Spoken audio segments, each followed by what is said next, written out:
半日で世界一周。ちょっと歩くと別の国。日本だけ世界観がおかしい。最新の出前ドローンも最後まで見てね。エッフェル塔からタージマハルまで5分で行ける世界一周が半日で可能なすごい世界。日本はなぜか妖怪がいるんだけどなんで？今回は新鮮のテーマパーク世界の窓にやってきました。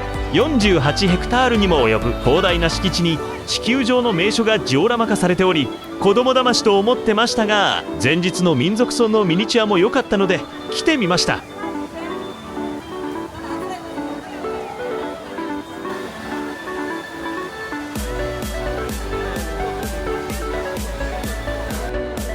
入場料金1人4500円、強気設定。寝ぼけてる僕はなぜか子供用チケット買ってます。日本語で子供って書いてるのになぜ気づかないこの時の俺。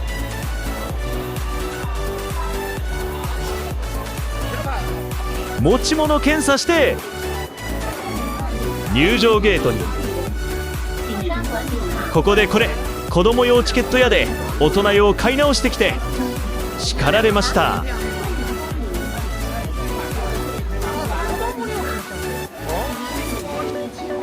チケットセンター行ったら子供2枚大人価格なので大人1人買い足してと言われたので、言われた通りに無事に入園完了。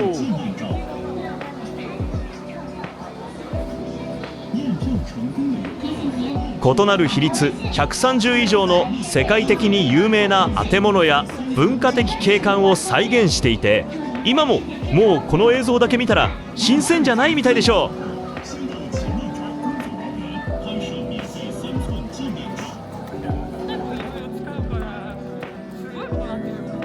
まあ別に使ってもいいですね。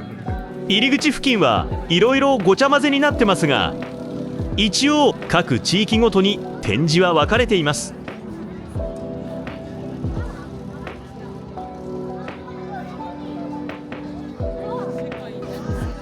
とにかく園内が広いので電動カートの貸し出しもあり、でも結論借りなくて正解でした。カートで行ける場所が少なく結局めっちゃ歩く必要があります。まずはアジアミャンマーにある聖地シュエダゴンパゴダ、後ろにエッフェル塔が入り込むのもテーマパークの醍醐味でしょうか。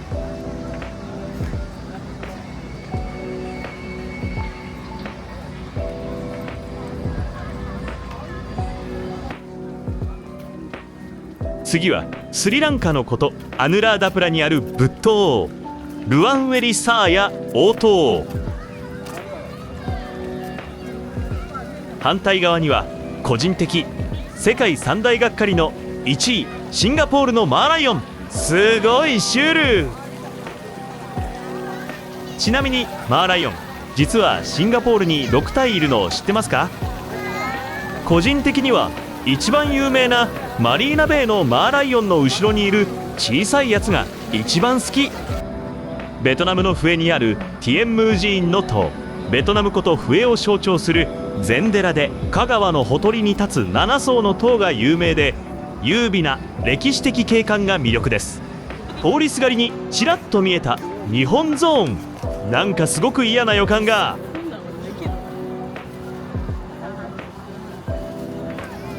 インドネシアのボロブドゥール寺院遺跡、無数のストゥーパ釣り鐘部の仏塔が並ぶ姿が特徴的で、実物は世界最大級の仏教遺跡です。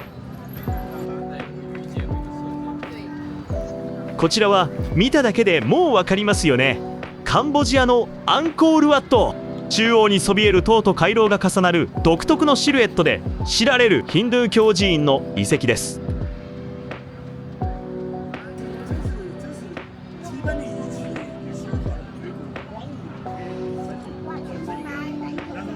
ネパールのスワヤンブナートモンキーテンプル、白いドームの上の四角い部分にブッダの知恵の目が描かれているのが最大の特徴です。このブッダの目は確かどの角度から見ても目が合うんでしたっけ。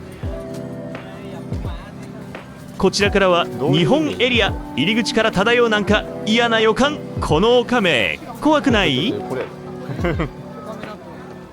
怖ない。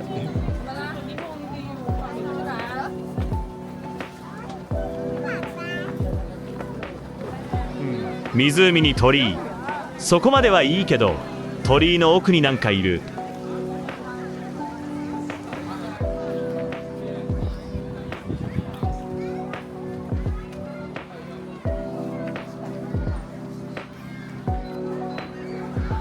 日本といえば桜、まあこの辺はベタですね。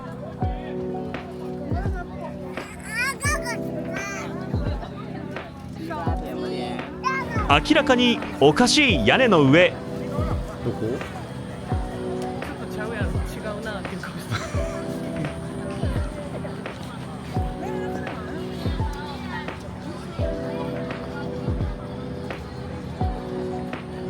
このお地蔵さんは京都のあそこがモデル。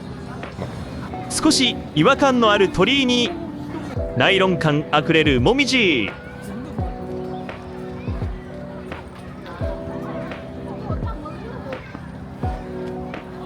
大阪の住吉大社の太鼓橋かな。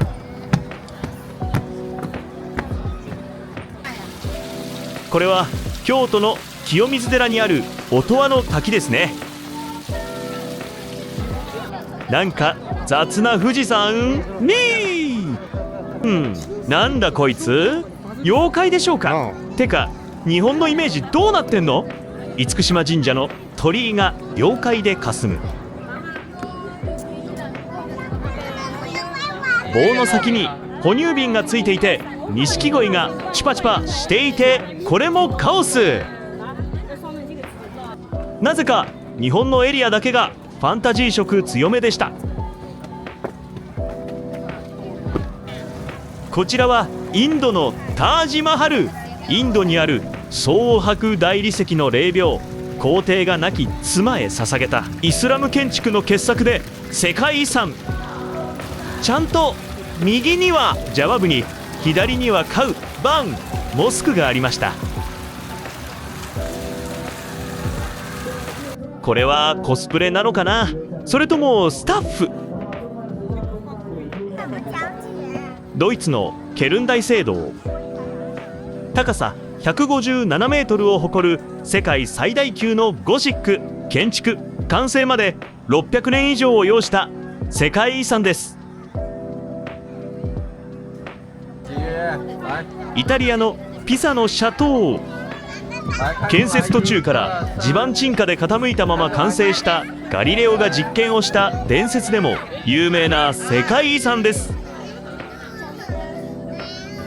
続いてはフランス・パリにあるノートルダム大聖堂。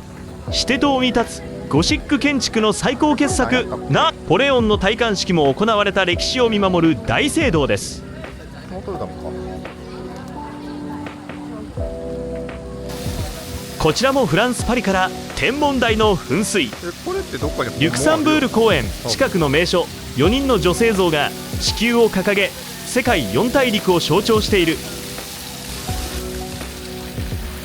こちらもフランス・パリよりエトワール凱旋門。ナポレオンが軍の勝利を記念して建設した巨大な門、シャンゼリゼ通りの西端に堂々とそびえます。ミニチュアレプリカとは思えないリアルさと迫力。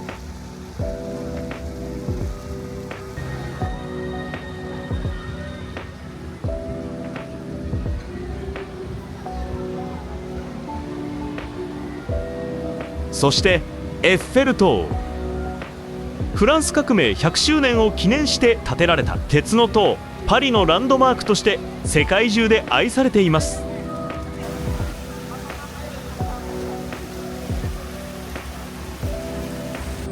ウェストミンスター宮。イギリスのロンドンにあり、テムズ川のほとりに立つゴシック様式の建物です。有名な時計塔ビッグベンが併設されています。こんな色だっけ。ベルサイユ宮殿。フランスにある豪華絢爛な宮殿で太陽王ルイ14世が建設させました。広大な幾何学模様の庭園が有名です。この庭園の再現はかなり感動。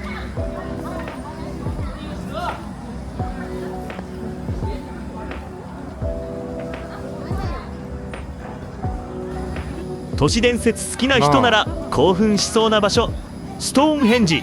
イギリスのソールズベリー平原にある紀元前3世紀から2世紀頃に作られたとされる巨石建造物。一体何のためにどのように作られたのか。サンピエトロ大聖堂、バチカン市国にあるカトリック教会の総本山です。世界最大級の教会堂でミケランジェロが設計した巨大なドームが特徴です。個人的に行きたい場所の一つ。こちらはオーストリアのウィーンにあるシェーンブルン宮殿のグロリエッテ。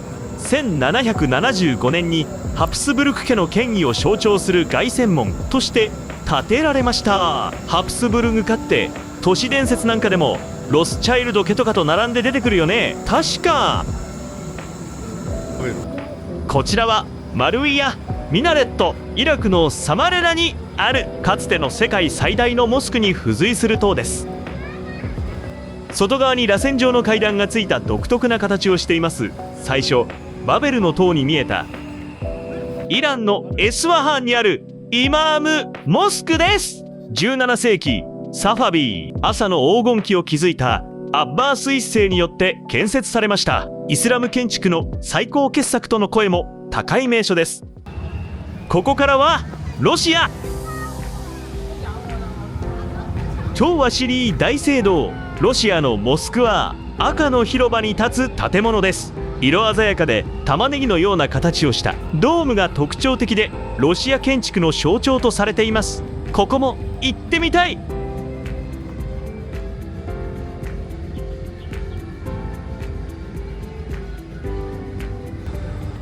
ロシアの隣がバッキンガム宮殿。こういうちょっと雑なところも好きです。こじんまりしたギリシャの神殿群。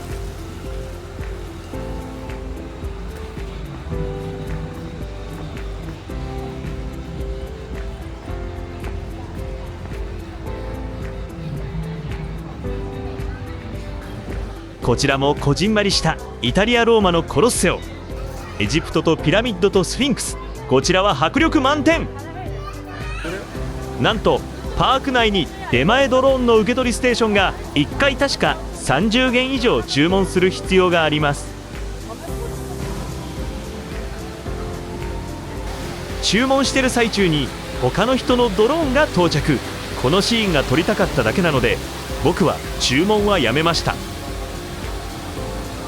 ステーションの上に着陸したドローンが宅配用の箱を切り離し、また飛び立ちます。帰っていく。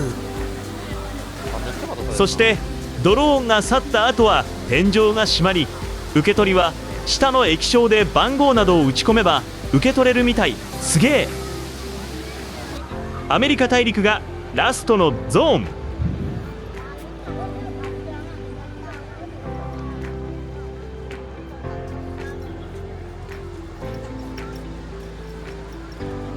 ホワイトハウスもあるよ。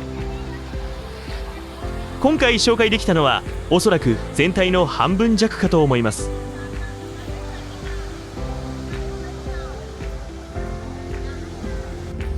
かなり急ぎで回りましたが3時間くらいかかりました。広い。存分に楽しみたい方は必ず半日は時間作ってきてください。パーク内の飲食店は意外と安かったですが、あんまり食べてる人はいなかったので味は保証しません。世界の窓は結論大満足。夏よりも冬の方が涼しくておすすめです。次回、元旦の新鮮で食い倒れ、誰も紹介しない東門老街。こちらのローカル激うま激安グルメ。